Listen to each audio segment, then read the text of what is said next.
tensions de ce mercredi demeurent encore présentes dans les esprits. Notre équipe était encore sur le terrain aujourd'hui. Un reportage à suivre dans cette édition. Et toujours dans le 20h, quelques jours après l'élection présidentielle du 12 octobre, le barreau du Cameroun monte au créneau. Dans un communiqué, le barreau invite les CAM et le Conseil constitutionnel à garantir la transparence du processus et à proclamer des résultats conformes à la volonté du peuple. Décryptage à suivre dans ce journal. Main dans la main est le mot d'ordre mondial de la journée internationale de l'alimentation 2025 à célébrer ce jour. Une journée qui se célèbre justement au moment où des milliers de personnes sont encore frappées par la malnutrition. Et malgré ses ressources agricoles, le Cameroun a fait face à plusieurs défis structurels. Le rappel des enjeux de cette journée à suivre également dans le 20h. C'est le sommaire.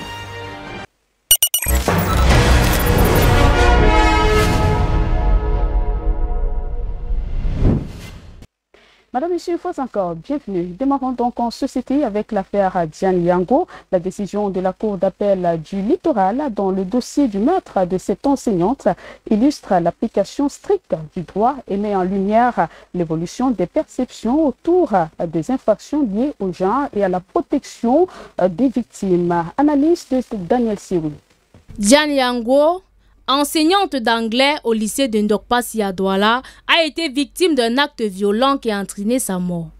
Au cours de l'audience qui s'est tenue hier, la Cour d'appel du littoral a confirmé la responsabilité de l'auteur et a requalifié l'acte du coup mortel, passible de 6 à 20 ans de réclusion selon le Code pénal camerounais. Selon certains praticiens du droit, cette décision corrige l'erreur du tribunal de première instance et rétablit la justice. L'erreur commise au niveau du tribunal d'instance a été corrigée et je pense que les victimes ou qui sont les parents de la dame qui est décédée se sont sentis un peu rétablis dans leurs droits et que... Pour mieux comprendre l'affaire, Maître Ndjoumessi rappelle les 3 infractions envisagées. Soit un meurtre, et le meurtre, lorsqu'il s'agit du meurtre, ça veut dire que la personne a donné la mort. Volontairement, il a cherché la mort. Là, on parle de meurtre. Ici, la peine, c'est l'emprisonnement à vie, article 275 du Code pénal. Mais il y a d'autres infractions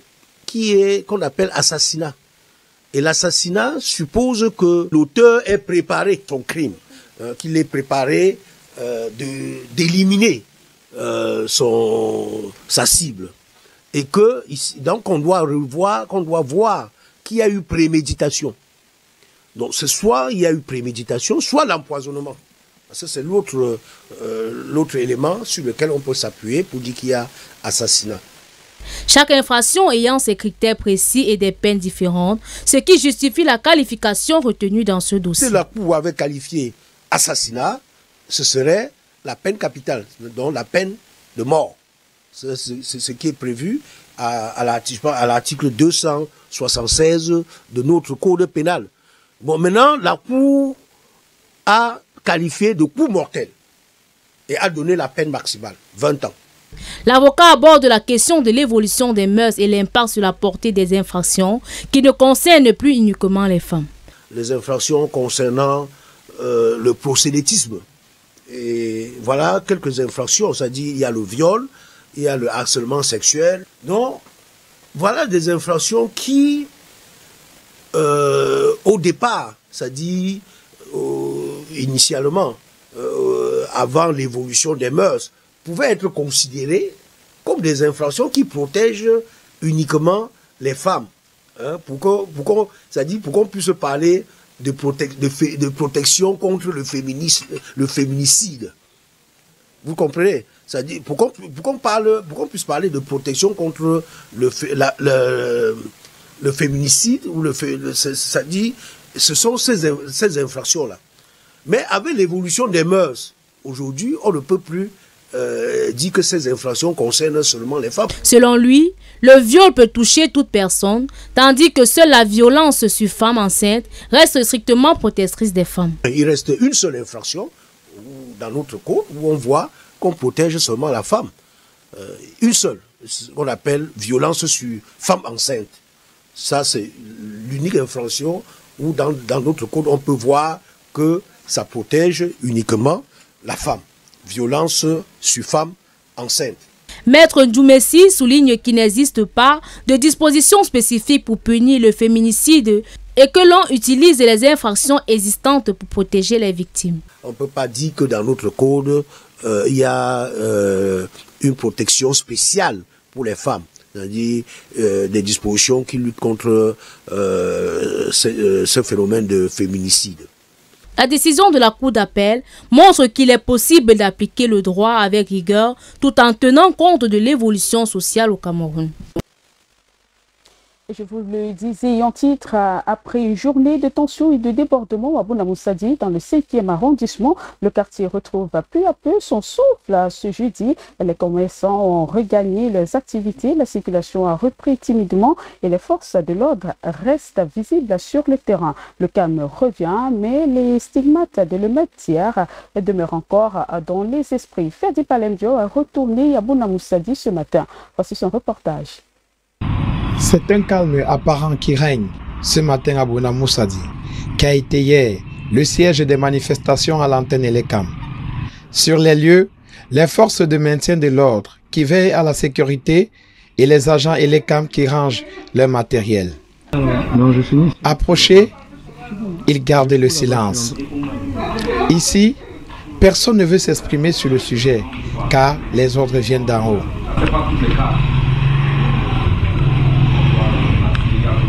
Dans les couloirs, nous rencontrons un riverain qui souhaitait s'exprimer, mais la menace est là. Un gardien de la paix armé qui nous expulse des lieux tout en nous menaçant de casser nos caméras. Puis, il conclut. Vous êtes dans la zone rouge, alors foutez le camp, sinon ça va dégénérer. Avec d'autres confrères, nous tentons de le calmer, mais le ton monte. Nous décidons alors de poursuivre notre travail en essayant d'arracher quelques mots aux riverains courageux, mais avec un semblant de peur. Yesterday, I was on my Android phone. Unfortunately, I saw something. Hier, je manipulais mon Android et j'ai vu en image les personnes qui s'agitaient. Alors, ce matin, je suis venu sur les lieux pour voir. C'est un calme total. Going up and down and doing all those type of agitation. Pour eux, il faut respecter le choix du peuple. On ne peut plus avoir peur parce que déjà, ils nous ont assez intimidés depuis toutes ces années.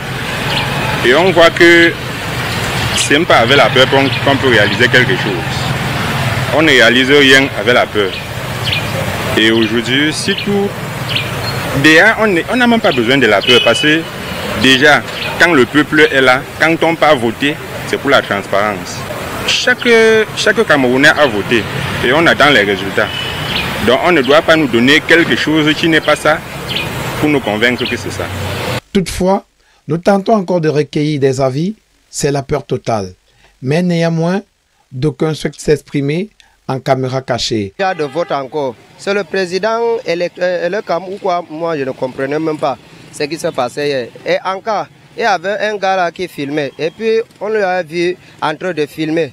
Et maintenant on l'a arrêté et cassé son téléphone, aller lui fermer. Je ne sais pas comment ça se passe ici au pays, si vraiment. Quittant les lieux ce jeudi matin, les habitants reprennent peu à peu leurs activités, même si la peur et la méfiance demeurent encore perceptibles. Quand la contestation électorale a viré à la violence des bâtiments publics, dont les bureaux d'Elecam et la maison du recteur de l'université ont été incendiés par les habitants dénonçant une falsification des procès-verbaux. Des scènes similaires mais moins graves ont également été observées à Kousseri, à Bafan et à Limbé. Entre colère populaire et appel au calme, le pays retient son souffle. Le reportage de Tatiana Nguessop. La tension monte dans plusieurs villes du Cameroun en cette période post-électorale.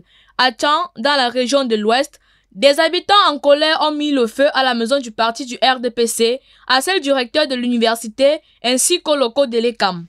Selon des sources sécuritaires, ces actes de violence seraient liés à des soupçons de falsification des procès-verbaux issus des bureaux de vote. Le centre-ville de Tchang a été sécurisé totalement, à part le bâtiment de Téléville qui a pris feu et une partie de la zone du commissariat. Tous ces malfrats se sont transportés ici chez le recteur. Ils ont commencé à brûler la guérite. Fort heureusement, nous sommes arrivés à Tchang. Des incidents similaires, mais d'une moindre intensité, ont également été signalés à Kousséri, Bafang et Limbe. Face à cette montée des tensions, plusieurs voix se lèvent pour appeler à la retenue. Parmi elles, celle d'un avocat au barreau du Cameroun qui invite les citoyens à privilégier le bon sens. Je tiens à vous rappeler que nous ne sommes pas des barbares. Nous sommes des intellectuels. Nous sommes tous pour le changement. Mais alors, dans toute révolution, dans toute revendication, dans toute vengeance ou toute colère, il faut toujours un peu de bon sens. Il ne faut pas se laisser manipuler. Aller jusqu'à incendier le palais de justice, c'est comme prendre une balle et se la tirer dans le pied. Un message d'apaisement qui contraste avec la tension ambiante. Alors que les regards restent tournés vers la suite du processus électoral, la priorité semble désormais être le retour au calme et la sauvegarde de la paix nationale. Évoquons toujours ces tensions à Tchang. Le secrétaire général du comité central du Rassemblement démocratique du peuple camerounais, Jean Kuete, dans un communiqué en date du 16 octobre 2025, dénonce ces violences et réitère ses appels au calme, à la patience, à la raison et à la responsabilité de tous. Il précise par ailleurs que les instances compétentes du RDPC engageront en justice contre les individus coupables de l'incendie de la maison du parti de Tchang. Et le Ngondo dit également non à la violence. Dans un communiqué parvenu à notre rédaction ce matin, le Ngondo, gardien des valeurs d'unité et de fraternité du peuple Sawa, remercie chaleureusement toutes les communautés sœurs installées à Douala pour leur sens élevé de responsabilité et leur attachement à la paix avant et pendant le scrutin présidentiel du 12 octobre. Le président en exercice du Ngondo exhorte chaque chef de communauté, chaque citoyen à tourner résolument le dos à la violence et à s'ériger en acteur et messager de la paix afin que Douala continue d'être le symbole vivant de la cohésion nationale et de la fraternité. Santé à présent, manger sain, un défi pour tous. Ce 16 octobre 2025 est journée consacrée à l'alimentation dans le monde. Et malgré les ressources agricoles dont dispose le Cameroun, la malnutrition frappe encore des milliers de personnes. Christian Tonga nous en dit davantage dans cet élément. Chaque 16 octobre, la planète célèbre la journée mondiale de l'alimentation. Un moment pour réfléchir à la façon dont on se nourrit. Au Cameroun, la malnutrition reste un défi majeur. Selon les chiffres officiels, près de 400 enfants souffrent de la malnutrition aiguë, tandis qu'en Afrique, plus de 280 millions de personnes ne mangent pas à leur faim. Face à cette réalité, Mylène Kossionou, infirmière dans une pharmacie de la place, invite à repenser nos habitudes. Au niveau de l'alimentation, les gens devraient mettre un peu plus d'accent sur ce qui est riche en fibres, comme par exemple les légumes. Les gens devraient plus consommer des légumes, des fruits et diminuer dans la consommation des cubes, surtout parce que les composants du cube n'aident pas dans notre état de santé. Si bien manger, c'est choisir le naturel, cela veut aussi dire d'éviter certains excès. On devrait diminuer le cube, on devrait diminuer la consommation des aliments gras. On devrait essayer de manger un peu moins gras, un peu moins salé et favoriser les légumes et les fruits. En mon humble avis, c'est ainsi que on devrait s'alimenter pour éviter plus de problèmes au niveau de la santé. Merci. Ces gestes simples peuvent sauver des vies, car bien se nourrir, c'est protéger sa santé et son avenir.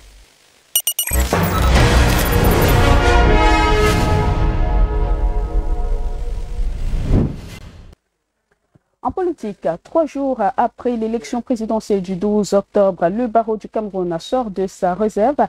Dans un communiqué, le bâtonnier maître Éric Mba appelle l'ELECAM et le Conseil constitutionnel à garantir la transparence du processus et à proclamer des résultats conformes à la volonté du peuple. Décryptage, Nicole Lambou.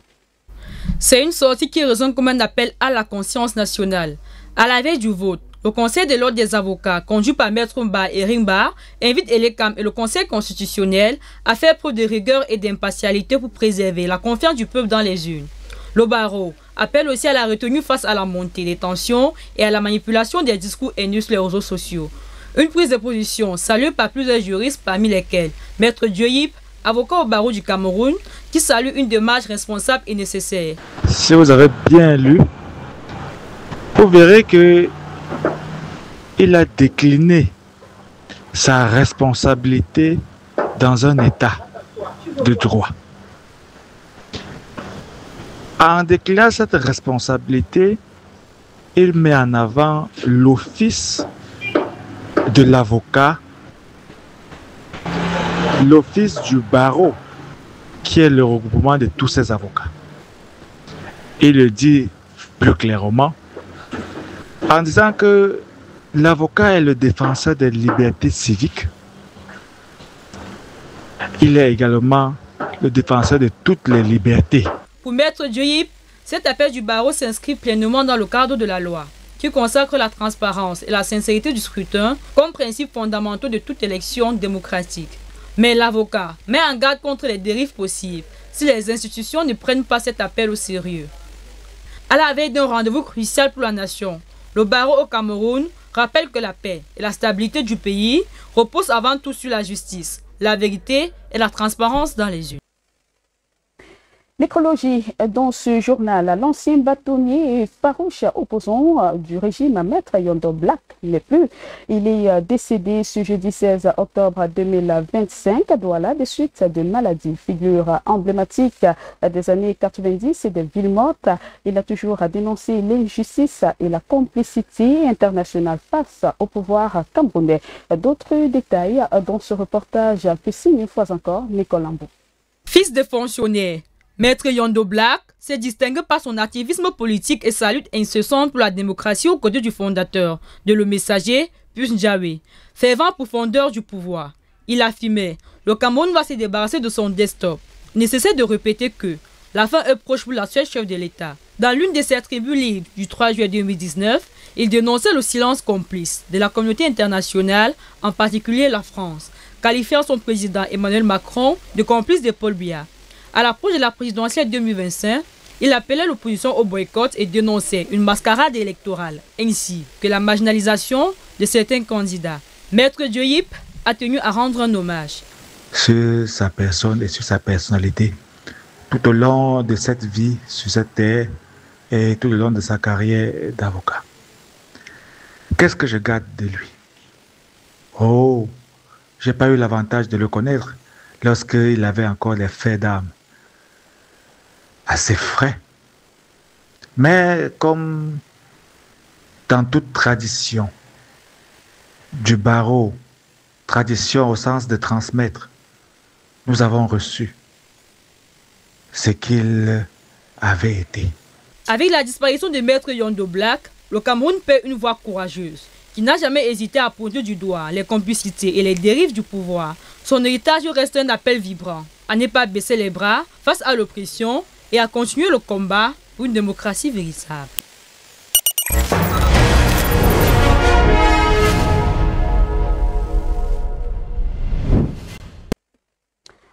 Enfin, au-delà de nos frontières, Madagascar, le colonel Randrianirina prête serment comme président demain, vendredi 17 octobre 2025, tandis qu'en RDC, les négociations entre Kinshasa et le M23 se poursuivent. Voici le round-up. Madagascar, le colonel Randrianenira prête serment comme président ce vendredi 17 octobre 2025. C'est ce qu'indique un communiqué signé de sa main et diffusé hier sur la page Facebook de la télévision nationale. La cérémonie qui se tiendra à Antananarivo intervient 2 jours après la déclaration des militaires devant le palais présidentiel. Une transition militaire qui pourrait durer entre 18 et 24 mois selon le nouveau président. République démocratique du Congo, les négociations sont toujours en cours entre Kinshasa et le M23 sur l'échange des prisonniers après la signature mardi dernier à Doha au Qatar d'un mécanisme conjoint de vérification du cessez-le-feu entre les 2 parties. Cependant, 1 mois après cette signature, rien n'est encore effectif sur le terrain. Pourtant, une étape cruciale avant d'entrer dans le vif du processus de paix, à savoir l'ouverture du dialogue sur les causes profondes du conflit. Ainsi s'achève le 20h. Madame, Monsieur, merci d'avoir été des nôtres. Donnons-nous rendez-vous demain pour la dernière édition. Bonne soirée à tous.